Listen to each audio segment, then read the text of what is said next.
I rescued George when he was 2 years old. He's not just a friend. He's family. Don't move a muscle. Are you crazy? No! Don't move!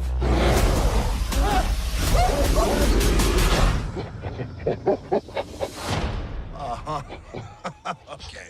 Very funny. You and I laughing at your joke. New guy, he no laugh. He cry. You can get up now. And check your diaper. Come on. Let's go. Rampage is about Davis, who works at a zoo. He's very close to the animals. I mean, he prefers animals more than people.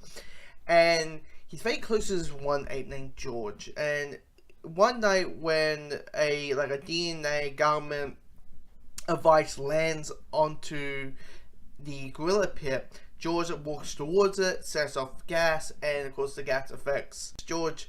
And the next day, and out for the movie, he's getting bigger and bigger and bigger, and becoming less and less himself, and just becoming this big giant waste monster, and Davis is trying to find out what's going on. This movie is a movie where you are bored or you're not, because this movie doesn't take itself seriously. This is a $120 million cartoon. Repeat, a $120 million cartoon, and I ate this movie up. This movie is ridiculous. This movie is like insane, and like it kind of knows what it is, and it doesn't take itself seriously at all. And it's one of those movies where I'm like, you know, reflecting on the movie, that normally the problems that I have with that would normally bug me doesn't bug me in this movie. Like, you have Daphne Morgan playing this secret agent, and he has a Texas accent, but it's probably the most cliche a bit of that, like, how you going, pal? You know, I can't do a Texas accent, but you get, and you're like, wow, like that's like Jeffrey Morgan. He's a really good actor. It's like, okay, but he doesn't know how to pull a Texas accent, and normally that would be would bug me. But in this movie, it doesn't. The villains are a cartoon character. They are, business villains. It's only one with business villains, but you have this brother and sister pair, and the brother is like always like panicking. It's like, I just don't want to go to jail, okay? Like,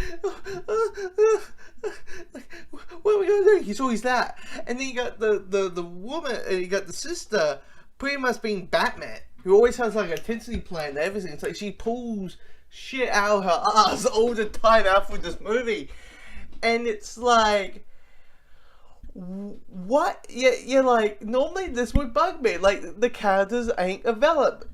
Bad accents and shit on those lines. And it doesn't, because it is this entertaining thing that I never thought, because the trailers never got interested me. And after watching it, I'm like, damn, I had a fun time. A fun time wasn't in the movie, watching this movie. The third act, the big battle between the three rampagers. There's more than just George. There's a wolf and an alligator. Them attacking the city while the government's, the army's trying to kill them, is like this fun, intense ride. You feel every sort of emotion in this movie that you don't expect. But yeah, it is one of those movies where there's nothing much to talk about. I'm really surprised that they didn't do a romance between Dwayne Johnson's character and when Noni Harris's character. It just, it felt like, okay, these two characters are gonna hook up, but no, they don't. And I'm like, okay, cool. But yeah, it's a movie that there's nothing much to talk about, but it's just one of those movies where you have I had a fun, entertaining experience, but things I might have mentioned might not be passes for you. So once again, it's a movie where you're on board or you're not. Stop me, oh somebody stop me, please somebody stop me, oh somebody stop me. It's time we throw everything we can at these things and get people the hell out of that city. Let's go save the world. It's a big arm. Don't fight it. You know there are other ways of dealing with people, right? I do know that, yeah, but that's no fun.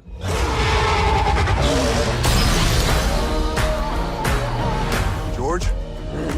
You okay? Ready to do this, buddy?